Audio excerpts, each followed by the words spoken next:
Voy a contarte algo que descubrí después de más de 3 décadas en consulta. Un hallazgo que impacta profundamente a las mujeres unidas en matrimonio y que aquellas que se encuentran sin pareja a menudo temen reconocer o incluso celebrar. Pero antes de sumergirnos en este conocimiento clínico que tiene el poder de desmantelar uno de los mitos románticos más arraigados y nocivos de nuestra sociedad, te pido que realices una acción esencial. Te invito a unirte a la comunidad del poder de elegirme, activar las notificaciones para no perderte ningún contenido transformador y compartir en los comentarios si alguna vez has sentido compasión o preocupación por una persona que reposa sin compañía. Porque lo que estoy a punto de desvelarte hoy redefinirá por completo tu perspectiva sobre la autonomía en la soledad frente a la obligación de la compañía. Este es un viaje hacia la comprensión de la verdadera independencia emocional. Hace aproximadamente un trimestre, una mujer excepcional llamada Patricia, arquitecta de 52 años, y con un divorcio de 5 primaveras a sus espaldas, acudió a mi consulta. Ella reside en un apartamento que diseñó con sus propias manos, un espacio que refleja su espíritu libre e innovador. En nuestra primera sesión, Patricia compartió una reflexión que resonó profundamente en mi ser, una frase que me instó a una introspección intensa. Doctor Rizzo, me dijo con una serenidad sorprendente: mis amigas casadas me miran con lástima porque duermo sin compañía, pero la verdad es que yo siento lástima por ellas, pues comparten su lecho con hombres que no les profesan un amor genuino. Esta declaración no fue una simple anécdota, se convirtió en el epicentro de mis pensamientos durante varios días, abriendo una ventana a una verdad incómoda, pero reveladora que nuestra sociedad prefiere ignorar. Es hora de confrontarla con valentía. La verdad incuestionable, aunque a menudo dolorosa, reside en que nuestra cultura ha condicionado a las féminas para internalizar la creencia de que conciliar el sueño en solitario es sinónimo de fracaso, de carencia, de un destino desprovisto de plenitud. Sin embargo, en un giro paradójico, este acto de aparente soledad puede ser, de hecho, la manifestación más elevada de amor propio y autoafirmación. Permítame ser categórico. Mi intención no es abogar por una soltería perpetua ni demonizar los lazos afectivos. Muy por el contrario, mi discurso se centra en una distinción mucho más profunda y trascendente: la diferencia abismal entre abrazar la soledad por elección consciente, como un espacio de crecimiento y autoconocimiento, y resignarse a una convivencia mediocre, forzada, carente de sustancia. Esta es la esencia de una vida vivida con propósito, no por inercia. Durante 3 décadas de práctica terapéutica, he sido testigo de un patrón recurrente y fascinante en el comportamiento humano. Aquellas mujeres que optan por dormir solas, no como resultado de un abandono o una circunstancia impuesta, sino como una decisión deliberada y consciente, cultivan una relación consigo mismas que las mujeres inmersas en dinámicas relacionales tóxicas rara vez o nunca logran forjar. Aprenden a sintonizar con el ritmo de su propia respiración, desprovistas del eco perturbador de ronquidos ajenos o las tensiones latentes. Descubren la verdadera raíz de su malestar, ya que no se ven obligadas a simular un bienestar inexistente con el fin de preservar una paz doméstica superficial. Recuperan su espacio vital, tanto en un sentido literal, al reclamar su lecho y su hogar, como metafórico, al reivindicar su identidad y su autonomía. Es un renacer personal en la quietud de la noche. La neuroplasticidad, un concepto tan fascinante como revelador en el ámbito de la ciencia cerebral, nos enseña que nuestro cerebro es una entidad dinámica, maleable, que se redefine y se moldea de acuerdo con nuestras experiencias recurrentes. Consideren esto: una fémina que reposa noche tras noche junto a alguien que la critica, la ignora o la subestima, está en esencia adiestrando su propia mente para normalizar la sutil, pero constante, agresión. Cada anochecer, su sistema nervioso registra un estado de tensión en lugar de un anhelado descanso.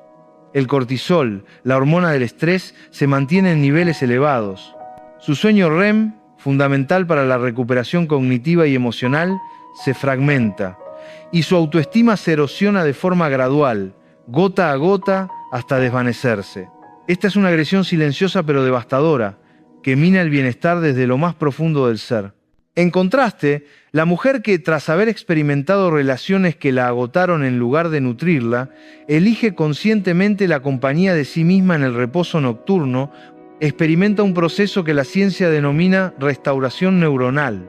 Su cerebro, literalmente, se somete a un proceso de reparación durante el sueño profundo, un estado de quietud que solo es alcanzable cuando no existe la necesidad de permanecer en un estado de alerta constante, previendo el humor volátil o las demandas de otra persona. Carmen, una mujer de 48 años, llegó a esta revelación después de 2 décadas de uniones insatisfactorias. Había estado casada durante 20 años con un individuo que la consideraba poco más que un objeto decorativo en el hogar, presente, funcional, pero completamente desprovista de valor intrínseco o preocupación por su bienestar. Doctora Rizzo, me confió una tarde, con una expresión de asombro y liberación. Anoche dormí sola por primera vez en 2 décadas, y fue una sensación comparable a regresar a casa después de un exilio prolongado y agotador. Ella había descubierto una verdad fundamental que a muchas féminas les lleva toda una vida a aprender, que la verdadera compañía de calidad, la que genuinamente enriquece el espíritu, incluye de manera primordial la propia compañía. Aquí se manifiesta el primer sesgo cognitivo que deseo que identifiques y confrontes: el sesgo de confirmación social.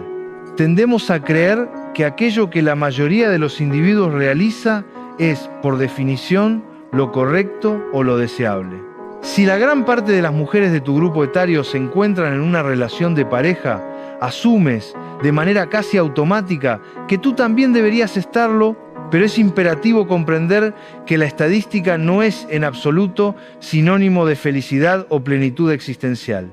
Permítanme compartir contigo un dato que quizás te sorprenda y te invite a una profunda reflexión. Según investigaciones recientes y rigurosas, las mujeres que permanecen sin pareja reportan niveles significativamente más elevados de satisfacción personal que aquellas inmersas en relaciones caracterizadas por el conflicto o la disfuncionalidad. La verdadera divergencia no radica en tener o no una pareja, sino en la profundidad y la calidad de la conexión que cultivas contigo misma, en la autenticidad de ese vínculo interior. Te invito a una pausa, a un momento de introspección para considerar esto. ¿Cuántas veces has escuchado a una fémina pronunciar la sabia frase «es preferible la soledad a una compañía perjudicial»? Y sin embargo, con la misma frecuencia, has sido testigo de cómo esa misma mujer se aferra a migajas emocionales, aceptando lo mínimo indispensable con tal de evitar el reposo en solitario. La contradicción es tan evidente como dolorosa. Proclamamos el amor propio como un ideal supremo, pero nuestras acciones a menudo revelan un profundo terror al abandono y a la soledad. El miedo intrínseco a dormir sin compañía es, en su esencia más pura, un temor a confrontar la propia existencia, a mirarse en el espejo del alma sin distracciones. Cuando te encuentras en la quietud de tu lecho, desprovista de los ruidos externos y los conflictos ajenos, emergen tus asuntos pendientes, tus anhelos postergados, las decisiones no tomadas y los persistentes. Y si hubiera, muchas féminas prefieren la vorágine de una dinámica disfuncional antes que ese encuentro íntimo y a menudo desafiante consigo mismas. Pero permítanme, con la absoluta claridad que me otorgan mis años de experiencia clínica, afirmar una verdad ineludible. Una persona que no ha aprendido a descansar en paz sin compañía no se encuentra preparada para reposar plenamente acompañada. El amor que es verdaderamente sano y enriquecedor requiere la presencia de 2 individuos completos, no de 2 mitades que buscan desesperadamente su complemento en el otro para sentirse íntegros. Recuerdo con nitidez el caso de Mónica, una contadora de 55 años, cuya consulta era un reflejo de una relación de 8 años con un hombre comprometido. Me jura que dejará a su esposa, me repetía en cada sesión, con una esperanza teñida de desesperación. Mi pregunta fue directa y punzante. Mónica, ¿por qué una mujer de tu inteligencia y valía acepta las obras emocionales de un individuo que claramente no te prioriza? Su respuesta, cargada de una vulnerabilidad desarmante, fue: porque me aterrorizan las noches en solitario. Ante esta revelación, le propuse un experimento radical. Durante un mes, Mónica debía dormir sola. sin excepción. Esto implicaba la ausencia total de llamadas telefónicas a altas horas de la madrugada, de mensajes de texto con su amante, de la televisión como un escape para callar el silencio. Solo ella, su lecho y sus pensamientos. Al inicio, experimentó lo que en el ámbito clínico denominamos síndrome de abstinencia emocional, ansiedad punzante, insomnio persistente y pensamientos obsesivos que la asediaban. Sin embargo, de manera gradual y asombrosa, Mónica comenzó a desvelar algo extraordinario en el transcurso de esas noches de soledad elegida. En esas horas de quietud, Mónica inició un viaje de reconexión con fragmentos de sí misma que había sepultado bajo el peso de años de relaciones insatisfactorias. Recordó con una emoción palpable el placer de la lectura antes de conciliar el sueño, el deleite que hallaba en el silencio profundo de la noche y cómo sus sueños se volvían más vívidos y claros cuando su mente no estaba sobrecargada procesando el estrés ajeno. Al finalizar el mes, Mónica pronunció unas palabras que aún hoy me conmueven. Doctor, creo que estoy comenzando a enamorarme de mi propia compañía. Esta transformación no fue fortuita, era el resultado de lo que en psicología cognitiva denominamos reestructuración de esquemas. Sus arraigadas creencias sobre la soledad como algo terrible estaban siendo reemplazadas, de forma empírica, por la vivencia directa de la soledad como un espacio sagrado de crecimiento y autoafirmación. Aquí deseo hacer una pausa crucial para clarificar un punto fundamental. No estoy bajo ninguna circunstancia romantizando la soledad en un sentido absoluto, ni sugiriendo que los lazos afectivos sean dispensables o superfluos. Los seres humanos, por nuestra propia naturaleza, somos criaturas intrínsecamente gregarias. Anhelamos y necesitamos establecer vínculos afectivos significativos para prosperar y florecer plenamente. Sin embargo, existe una diferencia abismal entre elegir compartir tu existencia con alguien desde un estado de plenitud y autenticidad y aferrarse desesperadamente a una compañía desde la carencia, desde el pánico a la ausencia. Esta distinción es el pilar de la salud emocional. Una mujer que descansa en solitario y experimenta paz con esa elección ha cultivado lo que denomino autonomía emocional. Ella no depende de la validación externa para percibir su propio valor. No requiere la presencia física de otro para sentirse segura y protegida. Ha aprendido a edificar su propio refugio interno, su puerto seguro, y paradójicamente, esa misma autonomía la vuelve inmensamente más atractiva para la construcción de lazos verdaderamente saludables y genuinos. Permítanme compartirles una observación que se ha mantenido constante a lo largo de mis años de práctica clínica. Las féminas que acuden a terapia por dinámicas de codependencia siempre comparten un denominador común. Han perdido la capacidad de estar consigo mismas sin experimentar una profunda angustia. Interpretan la soledad como un rechazo inminente, el silencio como indiferencia y la ausencia como un abandono definitivo. Viven en un estado de alerta constante, escudriñando cualquier señal que confirme si su pareja las ama o por el contrario las abandonará. Para continuar explorando este camino hacia la libertad personal y la construcción de vínculos sanos, te animo a formar parte de nuestra comunidad en el poder de elegirme. Suscríbete y no te pierdas las próximas revelaciones que transformarán tu vida. En contraste, aquellas féminas que han transitado el arduo pero gratificante proceso de reconciliarse con su propia soledad, llegan a la terapia con interrogantes radicalmente distintos. No formulan la pregunta ¿cómo hago para que me ame?, sino más bien ¿esta relación verdaderamente aporta valor a mi vida? No se pronuncian frases como no concibo mi existencia sin él, sino que se indaga ¿esta persona enriquece mi camino? Han desarrollado lo que en términos técnicos denominamos criterios de selección afectiva, una brújula interna que guía sus elecciones con sabiduría y discernimiento. Imaginen la siguiente escena. Dos mujeres de la misma edad, con profesiones similares, ambas con un atractivo innegable. Una vive aterrorizada por la posibilidad de dormir sola y acepta cualquier compañía con tal de colmar ese vacío existencial. La otra ha aprendido a deleitarse en su soledad y solo abraza la compañía que genuinamente eleva su calidad de vida. ¿Cuál de las dos, a su juicio, establecerá relaciones más sanas y planificadoras? La respuesta, si la observamos con objetividad, es incuestionable, pero a menudo llegamos a ella por senderos equivocados. La cultura popular y los medios de comunicación nos bombardean con la noción de que una mujer sin pareja después de los 40 años es, de alguna manera, un fracaso personal. Se nos muestra constantemente imágenes idílicas de parejas sonrientes en camas matrimoniales. Las familias, con una insistencia a veces bien intencionada pero a menudo asfixiante, preguntan incesantemente: ¿cuándo vas a contraer nupcias?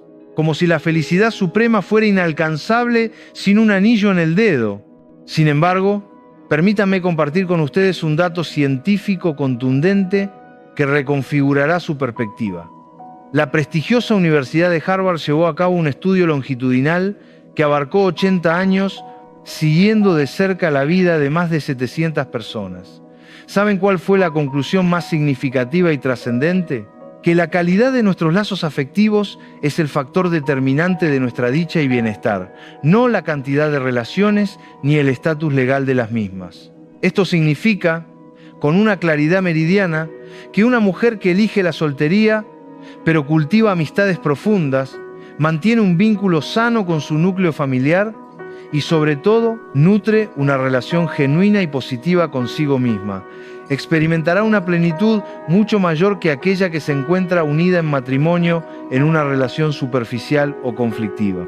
La verdadera clave no reside en compartir el lecho con alguien, sino en conciliar el sueño en un estado de paz interior. Ana, una consultante de 49 años, se presentó en mi consulta hace 2 primaveras, arrastrando consigo la carga de 3 divorcios y un patrón de comportamiento claramente definido. Cada vez que una relación llegaba a su fin, buscaba de manera inmediata otra para evitar confrontar la incómoda sensación de la soledad. Doctor, me confío en nuestra primera sesión, con una mezcla de resignación y angustia.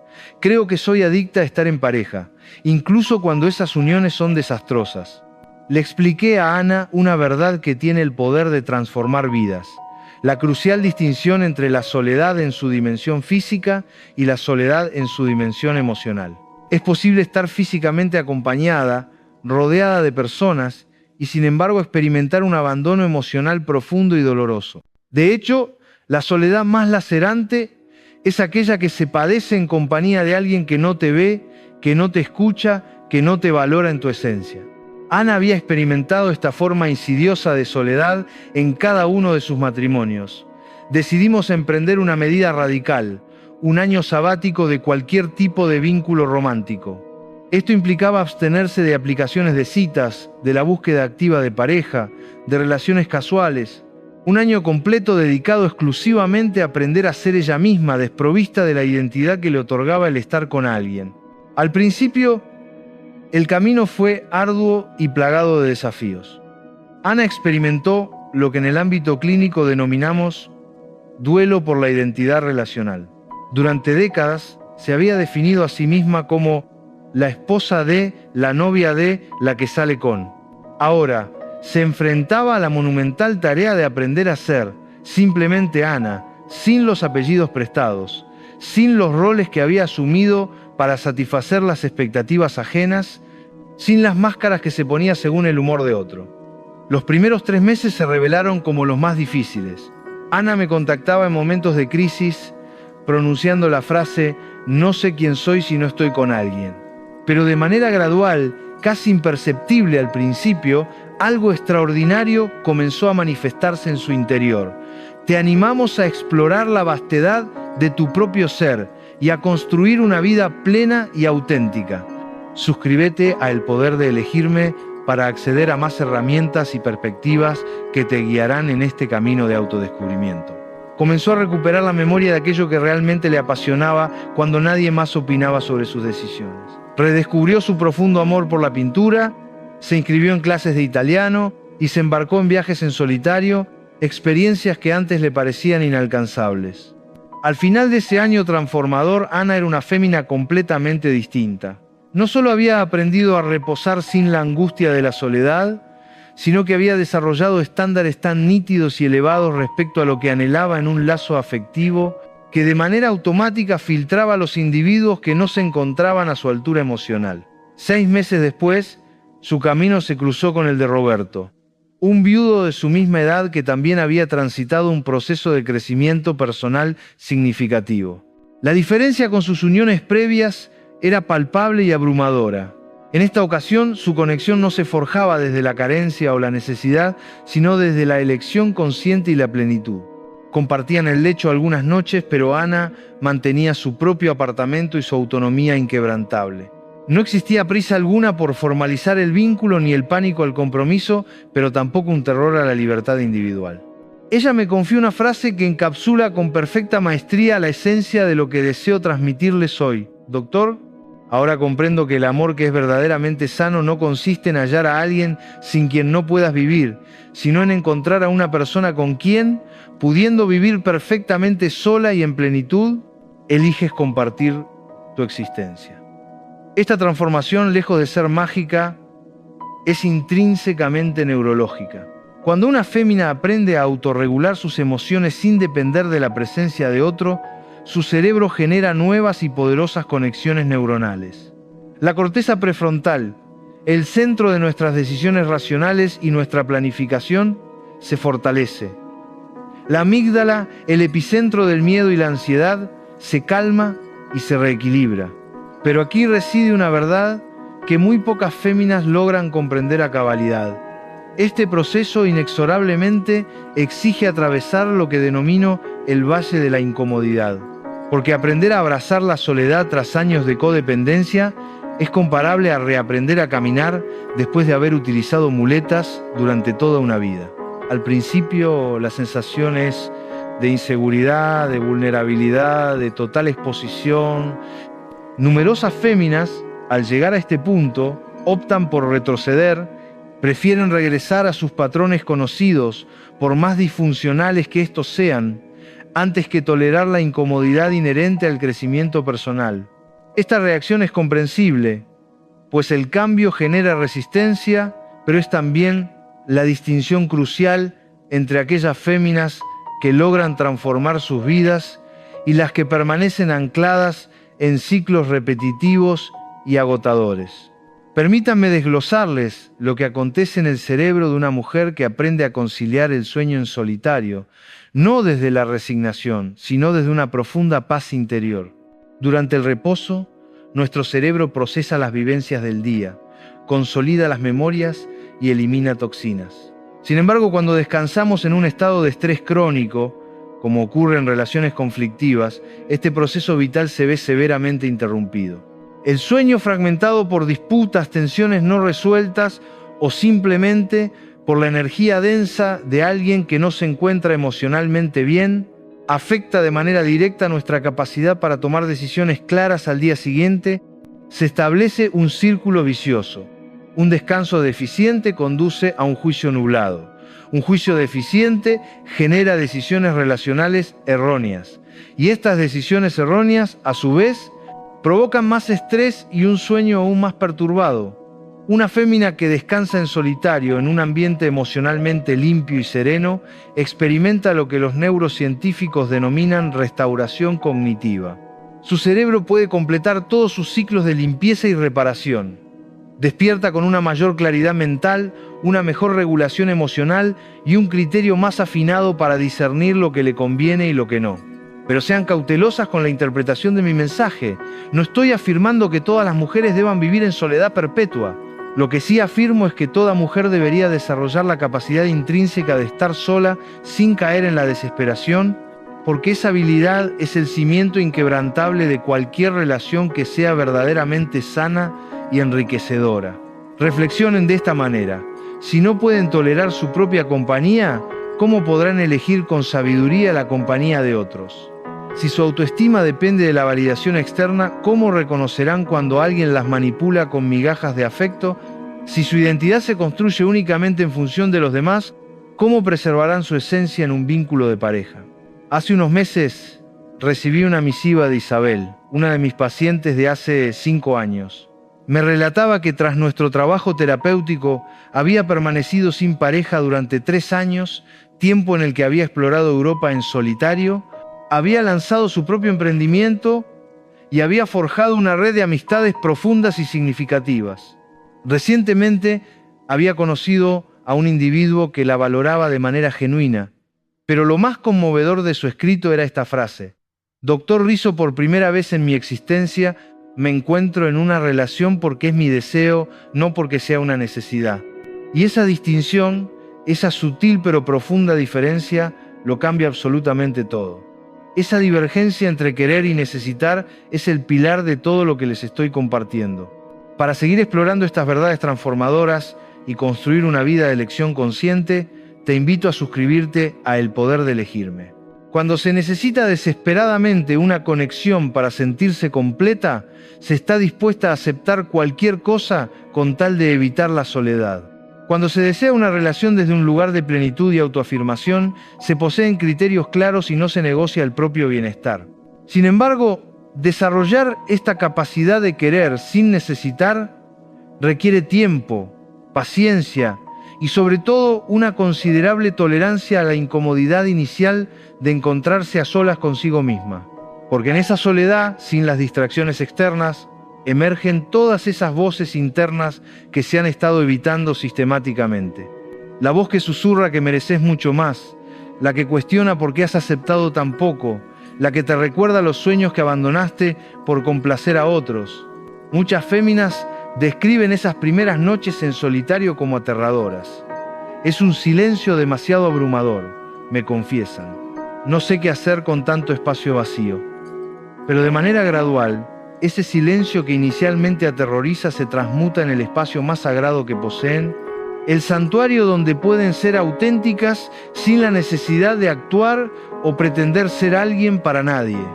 En la terapia cognitiva trabajamos intensamente con lo que denominamos pensamientos automáticos. Estas son ideas que surgen de manera instantánea ante determinadas situaciones y que, sin un análisis consciente, condicionan profundamente nuestras emociones y comportamientos.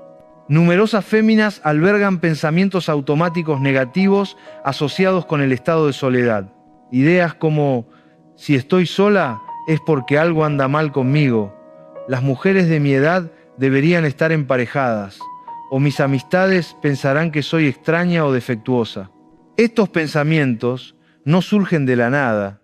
Son el resultado de años de una programación social insidiosa que equipara el valor intrínseco de una mujer con su habilidad para mantener a un hombre a su lado.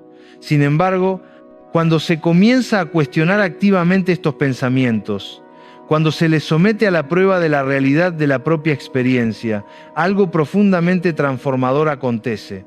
Se recupera la autoridad